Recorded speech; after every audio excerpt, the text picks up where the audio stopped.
So you've probably seen the headlines, right? AI designs a cancer vaccine for a dog. It's one of those stories that sounds absolutely incredible. But what you might not know, and what most of those headlines totally missed, is the real story. So let's get into it, because what actually happened here is a glimpse into a future that's going to change medicine for every single one of us.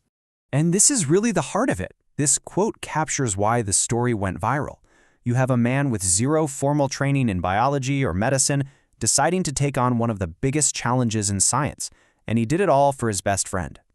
But here's the thing, that feel-good story about the dog, that's really just the cover. The real story, the one that matters, is about a powerful convergence of technologies that's just starting to break down the walls between having an idea and creating a potential cure. And that's what we're going to do here. We're going to walk through exactly what happened, step by step. Okay, so let's set the scene. First, meet Paul Cunningham. He's an AI consultant from Sydney with something like 17 years of experience in machine learning. So he's a tech guy, not a biologist. And this is his dog, Rosie. In early 2024, Rosie got a really grim diagnosis: aggressive mast cell cancer. The vet gave her just 1 to 6 months to live. We're talking massive tennis ball-sized tumors. She was in really bad shape.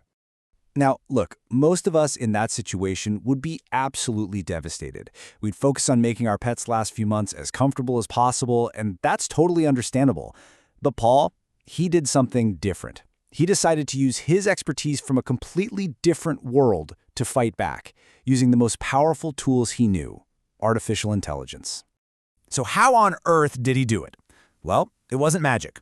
It was a really clear, methodical plan where AI basically acted as his expert co-pilot, guiding him through a scientific field he'd never even studied. So let's break down exactly how he pulled this incredible feat off.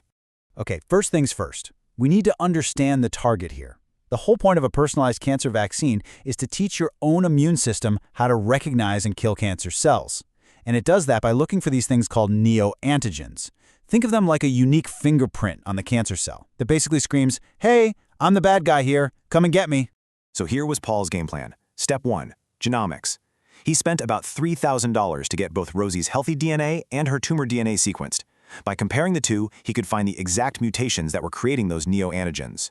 Step 2, research. He used ChatGPT to help him wade through super complex medical papers and come up with an initial blueprint for a vaccine. Step 3, modeling. He used Google's AlphaFold to predict the 3D shape of that mutated protein, which is absolutely crucial for knowing how to attack it. And finally, step 4, according to Paul, he used xAI's Grok to design the final mRNA code for the vaccine. Now, this is where it gets really interesting. This wasn't just one AI. You have tools from 3 of the biggest, most competitive tech giants on the planet: OpenAI, Google, and xAI, each one contributing a critical piece of the puzzle. The heads of all 3 companies actually shared this story. It's this super rare moment where these fierce rivals all pointed to the same dog and said, "Yeah, look what our tech is making possible." So after all that work, what happened? Well, the results were, frankly, staggering. But, and this is a big but, this is where we need to pump the brakes a little bit and separate the incredible outcome from the scientific reality and address the healthy dose of skepticism that should always follow a story like this. Get this. After the treatment, that tennis ball-sized tumor on Rosie's hind leg, it shrank by half. The overall reduction in her tumors was about 75%. Paul said Rosie went from barely being able to move to literally jumping fences to chase rabbits. I mean, what a turnaround. Okay, let's talk about the money, because a lot of headlines ran with this $3,000 cure idea. But that's not the whole story. That $3,000, that was just for the genome sequencing. When you add in the cost of actually making the mRNA, the time donated by world-class researchers, and the vet bills, biotech experts figure the real cost was probably somewhere between $20,000 and $100,000. All right, so for the sake of scientific honesty, we have to talk about the very important caveats here. First, Rosie was also getting conventional immunotherapy at the same time, so it's impossible to know for sure what caused the tumors to shrink. Second, this is what's called an N of 1 experiment. That means it's a single case study, it's an anecdote, not a controlled trial. Also, one of her tumors didn't respond at all, and skeptics rightly point out that experts could have designed this without AI, and that spontaneous remission, while super rare in adult dogs, is technically possible.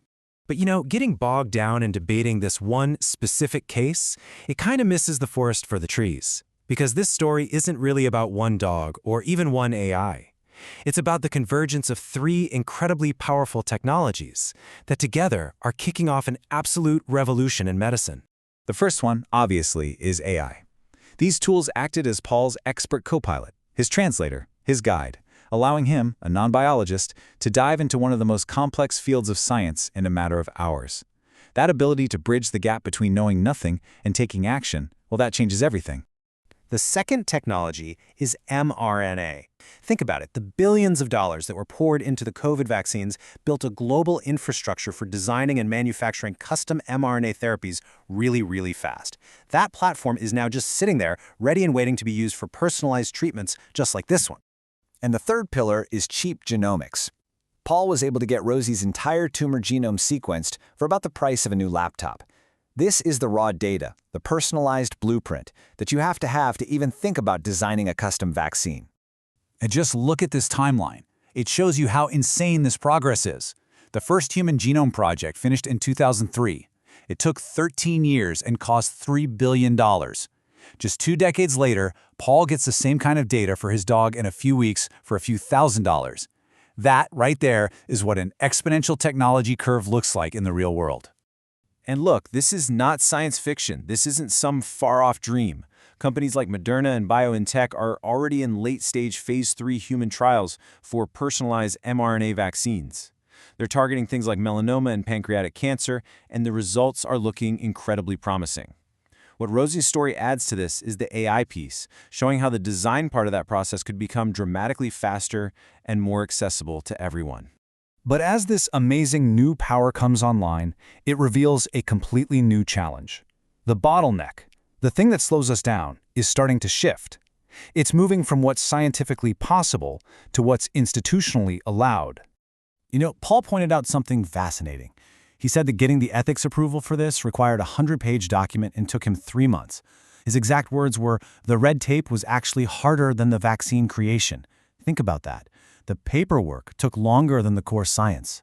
This is the new reality we're all walking into. Our ability to create these personalized therapies is accelerating exponentially, but the old-school regulatory systems which were built for one-size-fits-all drugs, they just can't keep up. And that is a genuinely hard problem that we as a society are going to have to solve. So what's the big takeaway from all this? It's not that AI cured cancer. That's not it at all. The reality is this was a partnership. The AI provided the incredible analytical power, but Paul, he provided the drive, the creativity, the sheer will to navigate the real world of ethics boards and university labs. He was the conductor of this incredible orchestra of tools. And that leaves us with one final crucial question. Paul's story is a proof of concept. It's a sneak peek into a new era where the tools to fight disease are being democratized. A determined person can now access the frontiers of medical science from their laptop. The technology is arriving. The only question left is, are we ready for it?